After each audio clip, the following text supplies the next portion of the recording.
Northam wants to take down Virginia's Civil War monuments. I will do everything that I can to remove the statues at the state level, Ralph Northam will take our statues down. Ed Gillespie will preserve them. I'm for keeping them up, and he's for taking them down. And that's a big difference in November.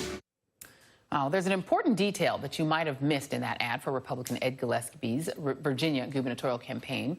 That statue in the ad, the one he's talking about preserving, is almost identical to the statue of Robert E. Lee that drew all those white nationalist protesters to Charlottesville in August, resulting in violent clashes and the death of one young woman. Gillespie is now running on the white nationalists' message, and he's doing it with the full backing of the White House, with the President of the United States tweeting today, Ed Gillespie will turn the really bad Virginia economy numbers around and fast, strong on crime. He might even save our great statues/heritage. Gillespie might not seem like the most obvious advocate for the Confederacy or its alt-right defenders.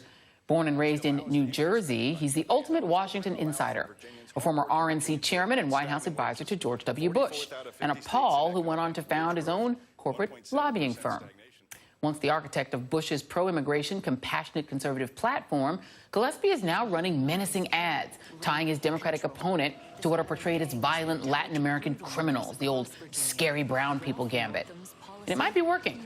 While the overall polling average has Gillespie running 4 points behind Democrat Ralph Northam, the most recent poll has him up by 8%.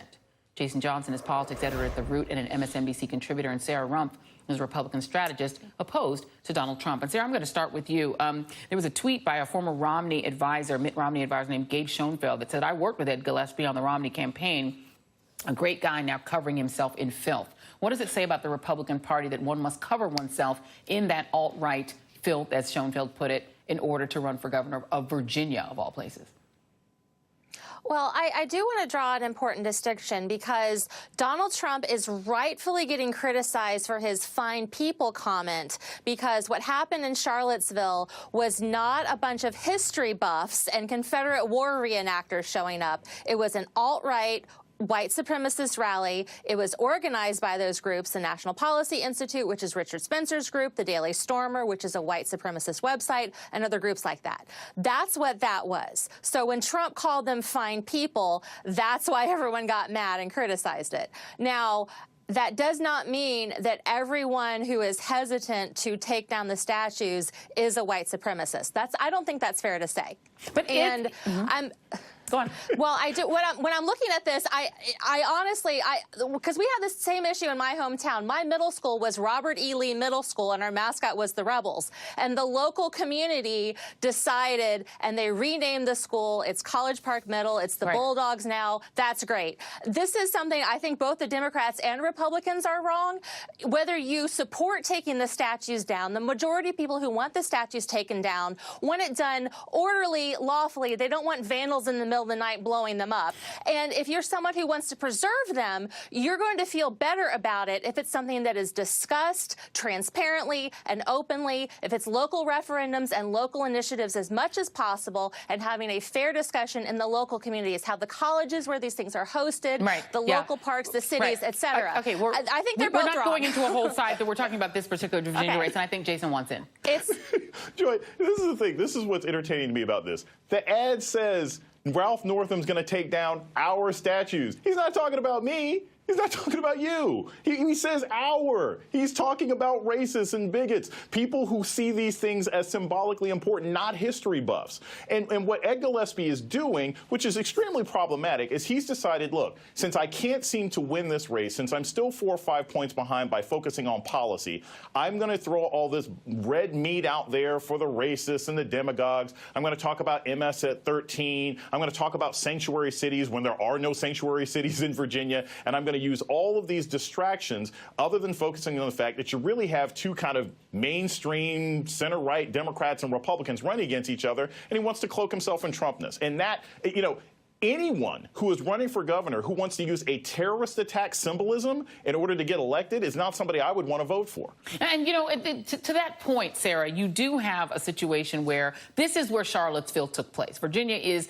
you know, a particularly, you know, sort of fraught place to have this kind of message. The Virginia Republican Party tweeted and then took down a tweet and apologized for tweeting Ralph Northam has turned his back on his own family's heritage in demanding monument removal. This is a pointed attack because of Charlottesville. Isn't it clear that Ed Gillespie is trying to sort of ride that Charlottesville negative wave into office?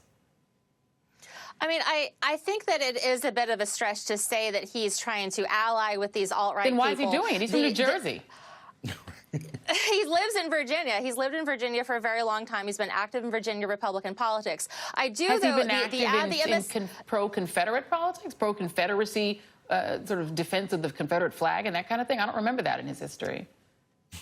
You know, I'm not an expert on the intricacies of Virginia politics, but I do want to talk about this MS-13 angle because I do find that very disappointing. Ed Gillespie on criminal justice reform has an excellent record, and his positions are very good. They're very much in line with the conservative criminal justice reform that has been successful in Texas and other places.